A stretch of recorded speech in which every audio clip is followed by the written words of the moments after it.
आज हम उन राजनीतिक खिलाड़ियों का डीएनए टेस्ट करेंगे जिन्होंने अपने फायदे के लिए भगवा आतंकवाद और हिंदू टेरर जैसे शब्दों का आविष्कार किया।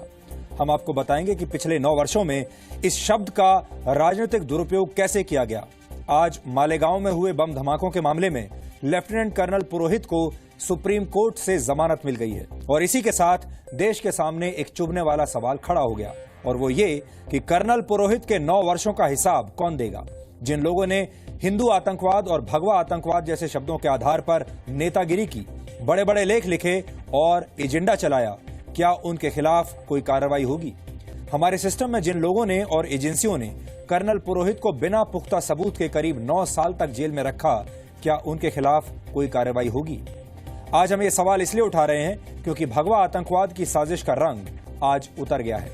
इसे आप भगवा आतंकवाद घोटाला भी कह सकते हैं, क्योंकि घोटाला सिर्फ वो नहीं होता जिसमें पैसे की हेराफेरी की जाए। घोटाला वो भी होता है जिसमें पूरे देश से झूठ बोला जाता है, फरेब किया जाता है, विचारों की हेराफेरी की जाती है और लोगों के दिमाग में भगवा आतंकवाद जैसे शब्दों का जहरीला इंजेक्शन लगाया जाता है।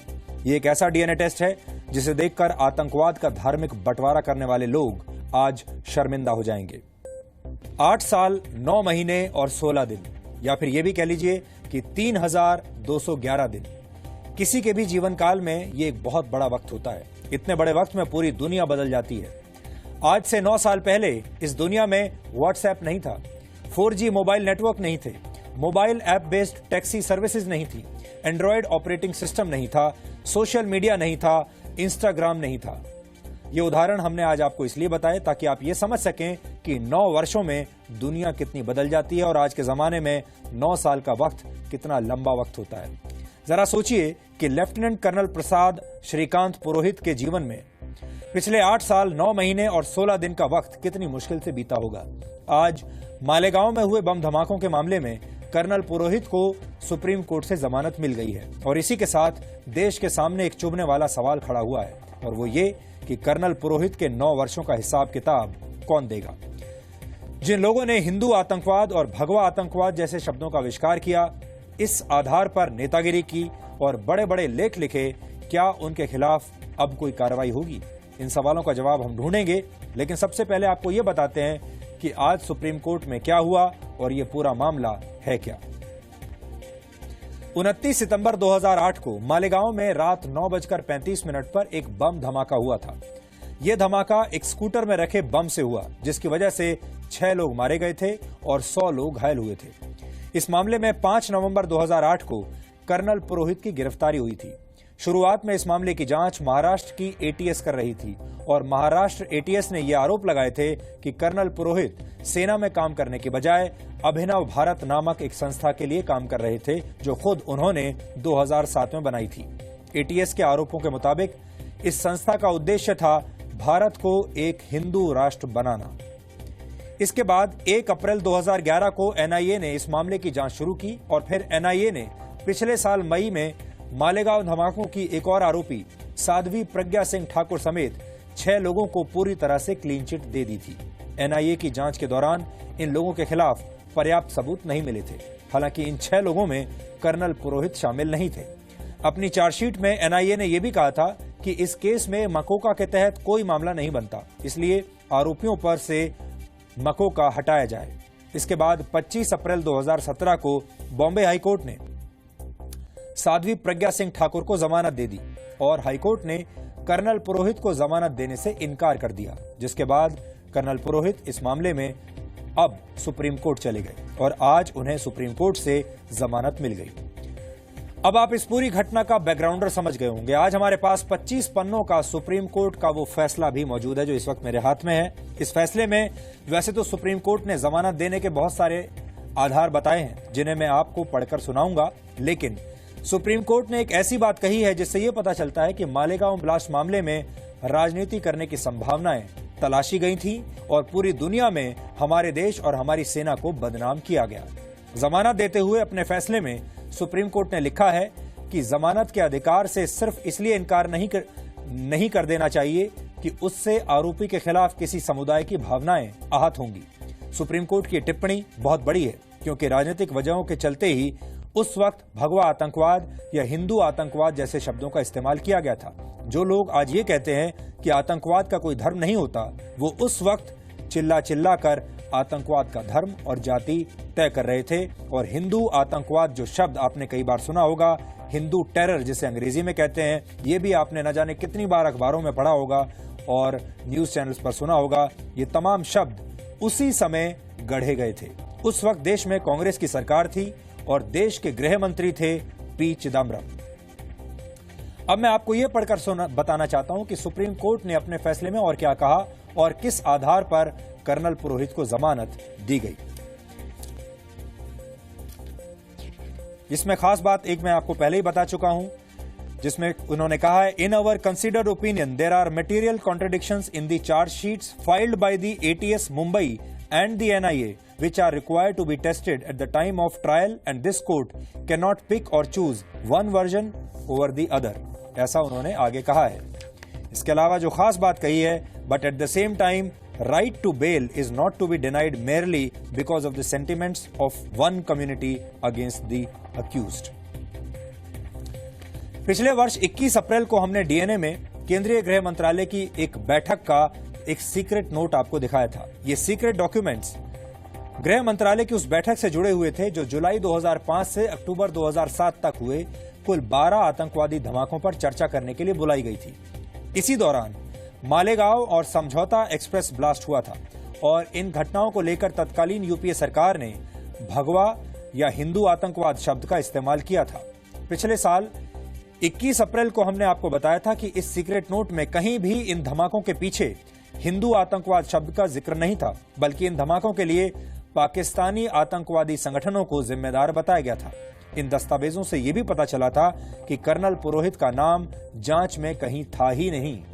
यानी धमाकों को लश्कर और सिमी जैसे आतंकवादी संगठनों ने अंजाम दिया और कांग्रेस ने अपनी राजनीतिक प्रयोगशाला में इसे भगवा आतंकवाद बना दिया। इसके बाद कांग्रेस ने इस शब्द से अपनी राजनीतिक इच्छाओं और एजेंडे की भरपूर पूर्ति की। किसी भी देश के लिए इससे बड़ी कोई और विडंबना नहीं हो सकती और सवाल यह है कि जब सरकारें ही आतंकवाद को राजनीतिक हथियार की तरह इस्तेमाल करने लगेंगी तो फिर इंसाफ कैसे होगा। कर्नल पुरोहित पर यह आरोप भी लगाए गए थे कि वो क्या कर रहे थे, इस बात की जानकारी सेना को नहीं थी। हम आपको बता चुके हैं कि महाराष्ट्र एटीएस ने भी ये आरोप लगाए थे कि कर्नल पुरोहित अभिनव भारत नामक संगठन बनाकर भारत को हिंदू राष्ट्र बनाना चाहते थे।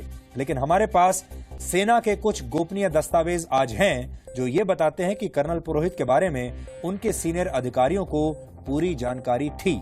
ये दस्तावेज 31 दिसंबर 2006 की एक गोपनीय रिपोर्ट के हैं। इस रिपोर्ट में साफ तौर पर लिखा हुआ है कि कर्नल पुरोहित सिमी के खिलाफ पूरे महाराष्ट्र में इंटेलिजेंस इकट्ठा कर रहे थे और सिमी के नेटवर्क की जानकारियां मुंबई पुलिस को भी दे रहे थे। कर्नल पुरोहित सेना के इंटेलिजेंस ऑफिसर थे और वो सिमी के खिलाफ एक कोवर्ट ऑपरेशन का हिस्सा थे। इस गोपनीय रिपोर्ट में सेना ने कर्नल पुरोहित को अलग अलग मापदंडों पर आंका था और उन्हें नंबर दिए थे। सेना ने ज्यादातर पैमानों पर कर्नल पुरोहित को 10 में से 8 या 9 नंबर दिए। सेना ने कर्नल पुरोहित की निर्णय लेने की क्षमता को बेहतरीन बताया था। इसके अलावा उन्हें भरोसेमंद बताते हुए 10 में से 9 नंबर दिए थे। सेना ने मुश्किल हालात से निपटने में भी कर्नल पुरोहित को काफी सक्षम बताया था। यानी जो व्यक्ति सेना का बेहतरीन अफसर था, उसके नाम और काम पर राजनीति करके पूरी दुनिया में देश की फौज को भी बदनाम किया गया।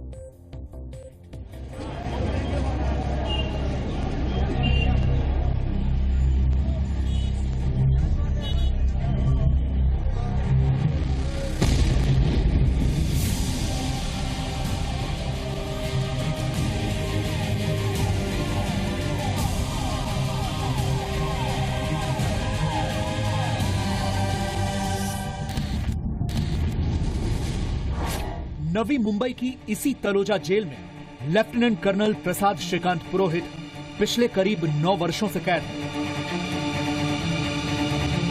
और बहुत जल्द ही वो जमानत पर रिहा हो जाएंगे। लेकिन लेफ्टिनेंट कर्नल पुरोहित के 9 वर्षों का हिसाब कौन देगा? क्या आज उन राजनेताओं के पास इस बात का जवाब है जिन्होंने हिंदू आतंकवाद जैसे शब्दों का राजनीतिक इस्तेमाल किया और अपने राजनीतिक एजेंडे को सेट करने के लिए लेफ्टिनेंट कर्नल को जेल में रखा। 9 साल के बाद आज ये सिचुएशन बन के आई है कि उनकी बीवी बच्चे उनके साथ एक बार फिर से मिल सकते हैं, साथ में रह सकते हैं। बड़ी सेटिस्फैक्शन है इस बात की कि आज बेल मिल गई इनको 9 साल के बाद। चार्जेस भी फ्रेम नहीं हुए हैं और ये हमारे कुछ सिस्टम में भी एक ये खामी है कि 9 साल एक आदमी जेल रहा, कल अगर आप उनको बाइज्जत बरी करेंगे तो इनके ज़िंदगी के, इनके बच्चों के ज़िंदगी के, इनके बीवी के ज़िंदगी के 9 साल की जिम्मेदारी कौन लेगा? ये समय को आप वापस नहीं दे सकते और कोई राजनीति दुनिया में इतनी बड़ी नहीं है कि इसके लिए ऐसे लोगों की ज़िंदगी को तबाह किया जाए। स्वागत तो क्या टिपिकल महाराष्ट्रियन स्टाइल में स्वागत करेंगे। उनकी माँ है, उनकी पत्नी है, उनके बेटे हैं, उनकी बहन है। 9 साल तो उनके फैमिली के लिए और हमारे लिए भी बहुत कठिन था। एक्चुअली ये ऐसा कृत्य करने वाला दोस्त नहीं, हमारा आदमी नहीं है। जरूर स्वागत करेंगे। राह देख रहा हूँ कब आज आने वाला है या कल आने वाला है। जैसा जो वाली स्वागत करता है वैसा उनको हम स्वागत करने वाले हैं। अपने पति की बेगुनाही को साबित करने के लिए कर्नल पुरोहित की पत्नी ने 9 साल की लंबी लड़ाई लड़ी है। जाहिर है आज वो भावुक है। Court has given the bail, so he'll be back home, and I'm very happy about it. We, as a family, हम पूरा फैमिली इकट्ठा होके इसमें लड़ते रहे हैं इतने साल, तो फील कि कहीं ना कहीं फल मिला है इस इतने लॉन्ग ड्रॉन बैटल का। I have always been very hopeful about him and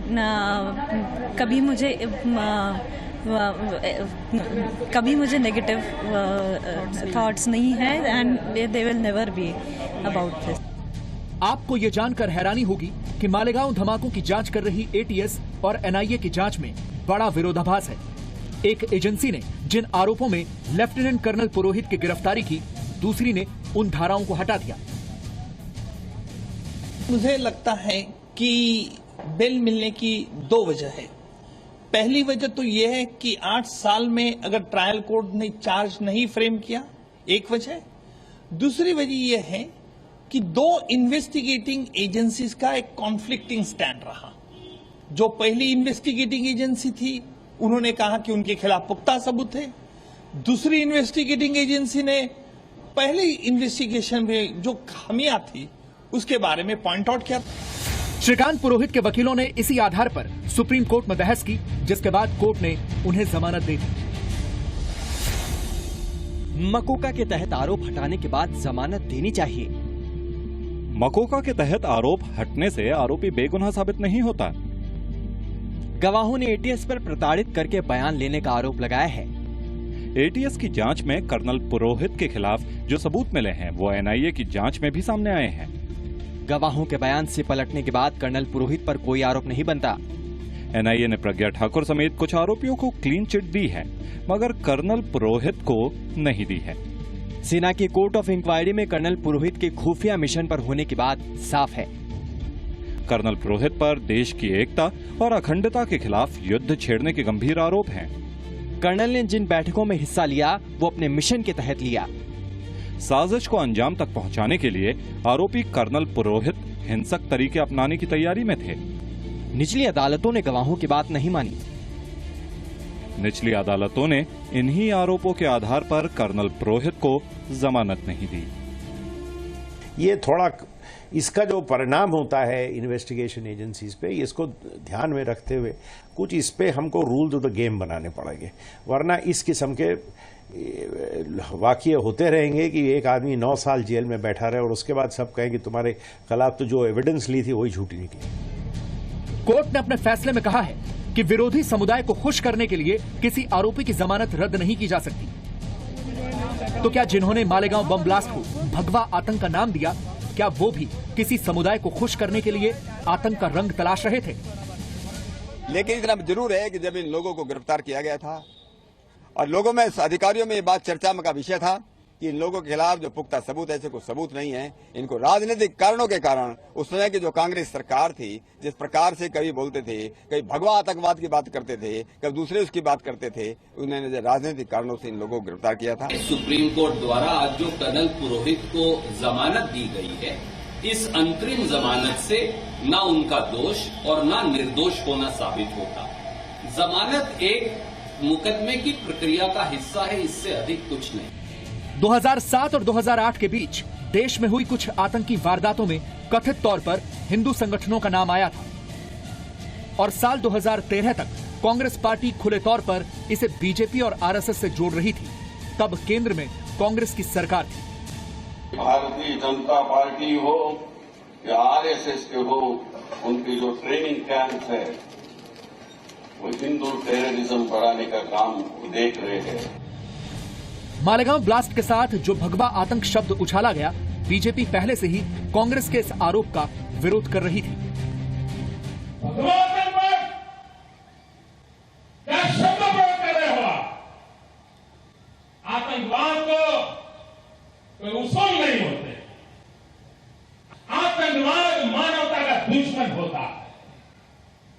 आतंकवाद को मानवता विरोधी के सिवाय और कोई करार नहीं दिया जा सकता। और हाँ,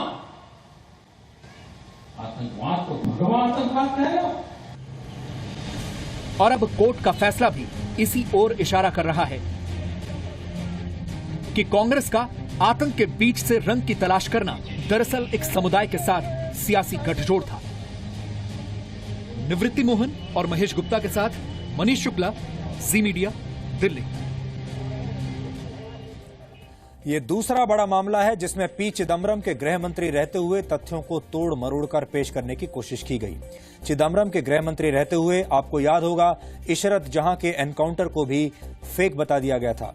हमारे देश में बदकिस्मती से अगर कोई आम आदमी सिस्टम और दूषित राजनीति के जाल में फंस जाए तो फिर उसके पास कोई रास्ता नहीं बचता, क्योंकि ऐसे मामलों में अक्सर जांच करने वाली एजेंसियां ही दोषी होती हैं। हालांकि कर्नल पुरोहित फिलहाल निर्दोष साबित नहीं हुए हैं, उन्हें सिर्फ बेल मिली है। लेकिन अगर आने वाले समय में वो निर्दोष साबित होते हैं तो क्या उन अफसरों पर या पुलिस वालों पर कभी कोई कार्रवाई होगी जिनकी वजह से उन्हें 9 वर्षों तक जेल में बंद रखा गया? आपको याद होगा बिल्कुल ऐसा ही मामला सोहराबुद्दीन एनकाउंटर का भी हुआ था। उसमें भी बहुत सारे लोगों को जेल में डाल दिया गया था और बाद में कोर्ट ने उन्हें निर्दोष बताया था, जिसमें डीजी वंजारा भी शामिल थे। और ये तमाम मामले उस वक्त हुए थे जब यूपीए की सरकार थी और खास तौर पर पी चिदम्बरम तब गृह मंत्री थे। ये ऐसा सवाल है जिस पर हमारे देश के सिस्टम को मंथन करना होगा, क्योंकि किसी को भी जेल में डाल देना बहुत आसान है। किसी को भी सरकार गंभीर आरोप लगाकर जेल में डालती है, मुकदमे चलाती है, लेकिन अगर वो व्यक्ति बाद में निर्दोष साबित होता है तो फिर उन लोगों पर क्या कार्रवाई होगी जिनकी वजह से कर्नल पुरोहित जैसे लोगों के कितने कितने वर्ष बर्बाद हो जाते हैं।